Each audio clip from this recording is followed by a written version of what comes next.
இன்றைய இறைவார்த்தை திருத்தூதர் பணிகள் நூலிலிருந்து வாசகம்.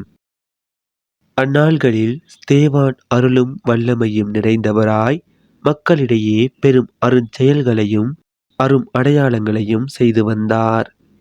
அப்பொழுது உரிமையடைந்தோர் எனப்படுவோரின் தொழுகை கூடத்தை சேர்ந்த சிலரும் சிரேன் அலெக்சாந்திரியா நகரினரும் சிலிசியா ஆசியா மாநிலத்தவரும் ஸ்தேவானோடு வாதாடத் தொடங்கினர்.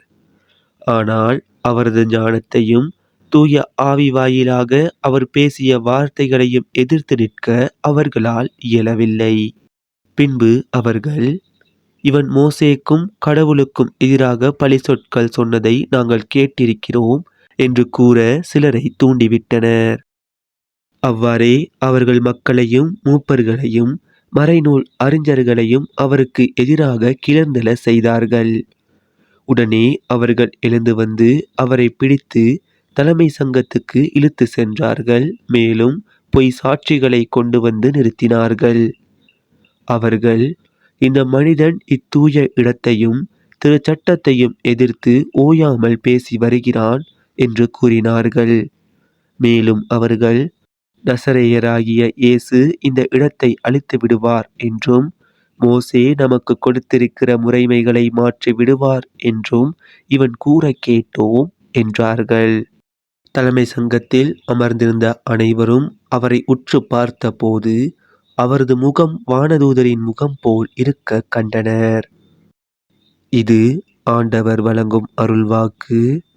இறைவா உமக்கு நன்றி. இன்றைய தினத்துக்கு உரிய நற்செய்தி வாசகம். யோவான் எழுதிய தூய நற்செய்தியில் இருந்து. இயேசு 5000 பேருக்கு உணவு அளித்த பின் சீடர்கள் புறப்பட்ட கரையிலேயே மறுநாளும் மக்கள் கூட்டமாய் நின்று கொண்டிருந்தார்கள். முந்தின நாள் ஒரு படகை தவிர வேறு படகு எதுவும் அங்கு இல்லை என்பதையும் அதில் இயேசுவின் சீடர்கள் மட்டும் போனார்களே அன்றி இயேசு அவர்களோடு அப்படகில் ஏறவில்லை என்பதையும் அவர்கள் கண்கூடாக பார்த்திருந்தார்கள். அப்போது ஆண்டவர் கடவுளுக்கு நன்றி செலுத்தி கொடுத்த உணவை மக்கள் உண்ட இடத்திற்கு அருகில் திபேரியாவிலிருந்து படகுகள் வந்து சேர்ந்தன. இயேசுவும் அவருடைய சீடரும் அங்கு இல்லை என்பதை கண்ட மக்கள் கூட்டமாய் அப்படகுகளில் ஏறி இயேசுவை தேடி கப்பர்நாகமுக்கு சென்றனர். அங்கு கடற்கரையில் அவர்கள் அவரை கண்டு, ரபி, எப்போது இங்கு வந்தீர் என்று கேட்டார்கள். இயேசு மறுமொழியாக, நீங்கள் அருமடையாளங்களை கண்டதால் அல்ல, மாறாக அப்பங்களை வயிறார உண்டதால் தான் என்னை தேடுகிறீர்கள் என உறுதியாக உங்களுக்கு சொல்கிறேன்.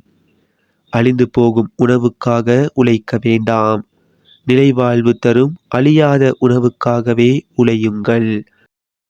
அவ்வுணவை மானிட மகன் உங்களுக்கு கொடுப்பார். ஏனெனில் தந்தையாகிய கடவுள் அவருக்கே தம் அதிகாரத்தை அளித்துள்ளார் என்றார். அவர்கள் அவரை நோக்கி, எங்கள் செயல்கள் கடவுளுக்கு ஏற்றவையாக இருப்பதற்கு நாங்கள் என்ன செய்ய வேண்டும் என்று கேட்டார்கள். இயேசு அவர்களை பார்த்து, கடவுள் அனுப்பியவரை நம்புவதே கடவுளுக்கு ஏற்ற செயல் என்றார். இது நம் கிறிஸ்து இயேசு வழங்கும் வாழ்வு தரும் நற்செய்தி. கிறிஸ்துவே உமக்கு புகழ். இன்றைய தினத்துக்கு உரிய சிந்தனை துளிகள். நீங்கள் என்னை தேடுவது அரும் அடையாளங்களை கண்டதால் அன்று, மாறாக அப்பங்களை வயிறார உண்டதினால் தான். 5 அப்ப புதுமை. ஆண்டவர் இயேசு தான் கடவுளின் மகன், மெசியா என வெளிப்படுத்தும் அடையாளமாக அமைகின்றது.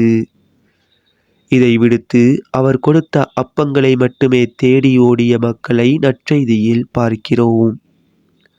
ஆண்டவரை நாம் தேடுவது அவரை வழிபடுவதற்காக, மாறாக அவரிடமிருந்து எதையாவது பெற்றுக்கொள்ள வேண்டும் என்ற லாப நோக்கத்திற்காக அல்ல. காரணம், கடவுளை நாம் தேடினால் மற்ற அனைத்தும் நமக்கு சேர்த்து கொடுக்கப்படும். நாம் கேட்பதற்கு முன்னதாகவே உங்கள் தேவையை ஆண்டவர் அறிந்திருக்கிறார். அப்படி இருக்க ஆண்டவரை தேடியவர்கள் அனைத்தையும் பெற்றுக்கொள்வார்கள். மாறாக அழிந்து போகும் உணவை மட்டுமே தேடியவர்கள் வயிற்றை மட்டுமே வளர்ப்பார்கள். இறை அருள் இல்லாமல் போவார். அன்றன்றைக்கான இறை வார்த்தைகளையும் நற்செய்தி வாசகங்களையும் சிந்தனை துளிகளையும் பெற்றுக்கொள்ள நம் சேனலை சப்ஸ்கிரைப் செய்து கொள்ளுங்கள்.